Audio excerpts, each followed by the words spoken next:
Club B1 The Boy in the Striped Pajamas Chapter 11 시작하도록 하겠습니다. Chapter 11의 제목은 Living Auschwitz입니다. 코틀러 중이가 떠난 후 엄마의 외로움이 심해지고 여러모로 거의 한계에 다다랐다고 볼 수 있겠죠. 그렇게 한계에 다다른 엄마가 아버지에게 드디어 의견을 강하게 내놓습니다. During the next few weeks, mother became more and more unhappy. 엄마가 이렇게 좀 되었다, 변해갔다는 뜻의 become이죠. 점점 더 행복하지 않아졌다. 이렇게 이야기합니다. Bruno thought he understood why. 왜인지 알았다, 이해했다고 이해할 것 같았다는 이야기죠. She had no one. had no one이죠.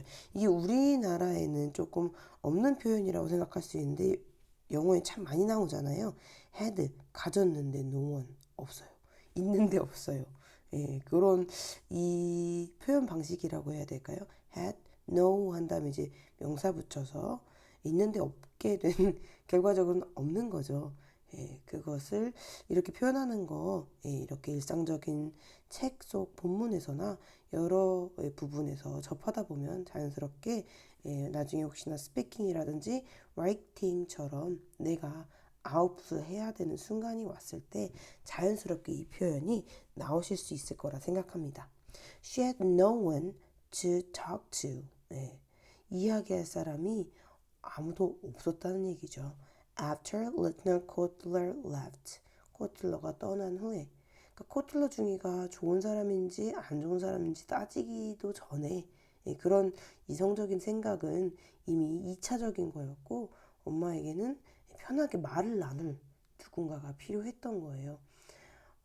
최근에 봤던 어떤 영상에서 그런 걸 본 기억이 지금 문득 나요. 외로울 때일수록 사람을 함부로 만나지 말라고 이야기를 하더라고요. 특히 거기서는 이제 연인 관계에 대한 조언이었는데, 그죠. 그만큼 이성적인 판단을 할 수 없고, 사람을 온전히 보기 어렵기 때문에 그런 거겠죠. 엄마와 코틀러 중의 관계가 어떤 관계였는지에 대해서는 뭐 정확히 알 수 없지만, 어쨌든 엄마의 그 마음 상태가 어떠했는지는 우리가 짐작해 볼 수 있을 것 같습니다. She needed a friend like Shmuel. 그녀도 friend, Shmuel 같은 친구가 필요했던 거다. 이 이면엔 어떤 말이 있을까요? 바로 브루노 자체는 시무엘로 인해서 매우 행복하다는 이야기겠죠. 그만큼 시무엘이 좋은 친구가 되었다는 이야기죠. 벌써 1년 정도가 흐른 거로 나오잖아요. 1년 동안 꼭 어떻게 보면 펜팔? 얼굴을 보는 펜팔의 느낌이죠. 정말 깊은 친구가 된 것 같아요. One day, when Bruno was passing father's office, 뭐뭐 했을 때, 여기서 이제 when이 우리가 보통 알고 있는 when으로 쓰이죠. 브루노가 지나가고 있을 때 아빠의 그 사무실 서재를 he heard his parents talking. 그의 부모님이 이야기하는 것으로 이렇게 묶였다고 보시면 되겠죠. 그것을 들었어요. It's horrible, mother was saying. 끔찍해요 라고 이야기를 하는 겁니다. Really horrible. I don't want to be here anymore. 여기도 not anymore. 제가 이전에도 많이 설명드렸었지만 not anymore 나가면 얘는 뭐와 같다고요? No more가 같다고요. 그렇죠? 더 이상 뭐뭐 하지 않다. 그죠? 그래서 I wanna be here. I don't wanna be here anymore. I wanna be here no more. 로도 쓸 수 있다. 이렇게 보시면 됩니다. 엄마가 더 이상 여기 있을 수 없다고 폭발해 버린 거죠. 그로 인해서 이제 다시 새로운 국면에 접어들게 됩니다.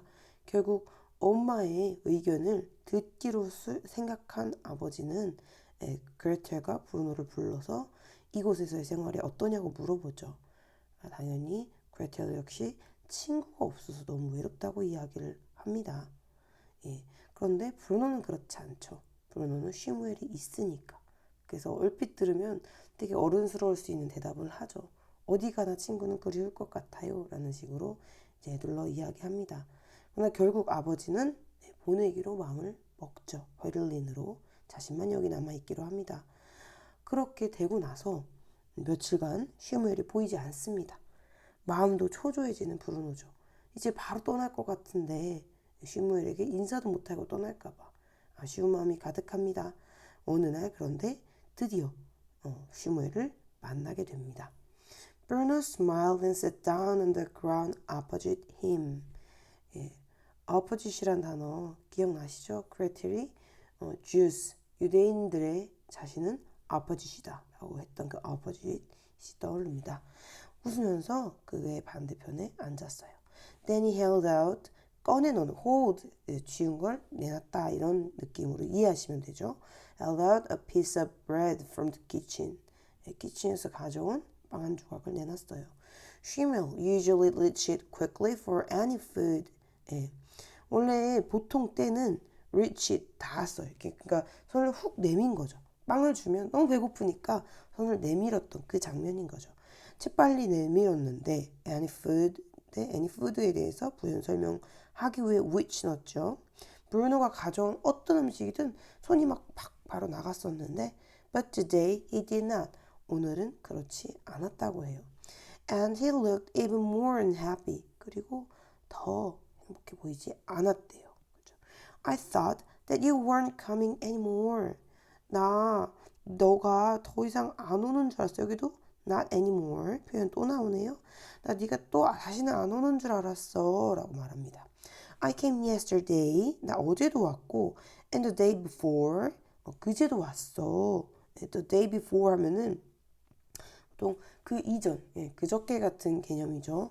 어제 말고, 우리는 그저께라는 단어까지도 있지만, 뭐 그저께 이렇게 시작하는 분들도 있지만, 영어로는 대체적으로 the day before 하면은 어제를 제외한 나머지의 그 과거들은 다 그런 식으로 표현하는 거 알아두시면 좋을 것 같아요. And you weren't here. 너 여기 없었어. I'm sorry, said Shmuel. Something happened. 뭔가 일어났어.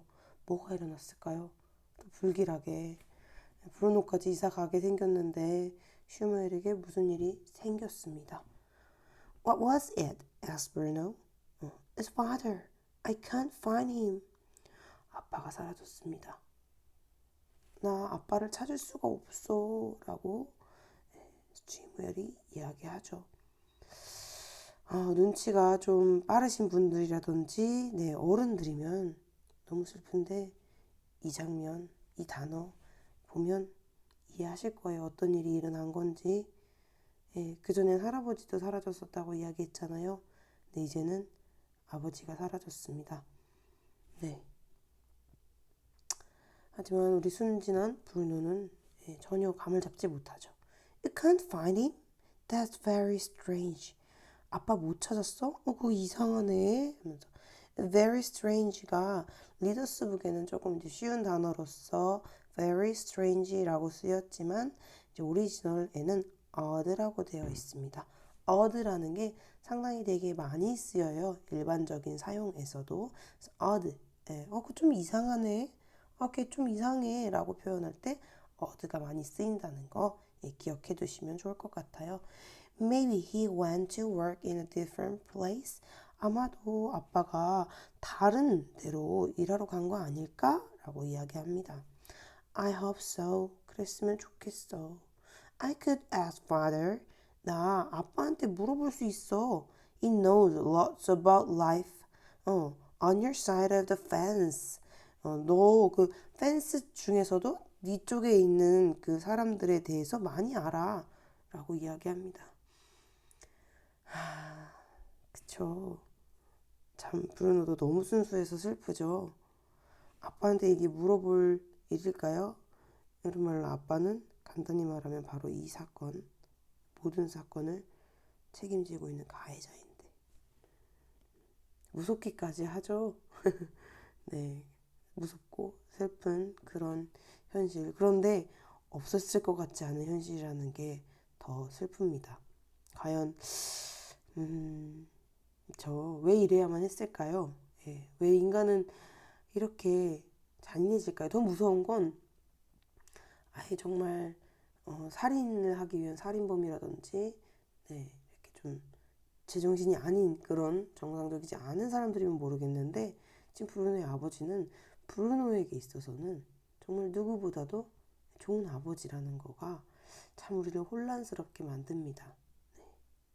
이렇게 Chapter 11 설명 영상 마무리했고요. 이제 우리는 Chapter 12까지 한 챕터만 남아 있습니다. 어떤 결말이 될지 한편으로는 가슴도 아프고 불안하기도 하지만 예, 마지막 설명 영상까지 함께 해주시고 즐겁게 읽어주셨으면 좋겠습니다. 감사합니다.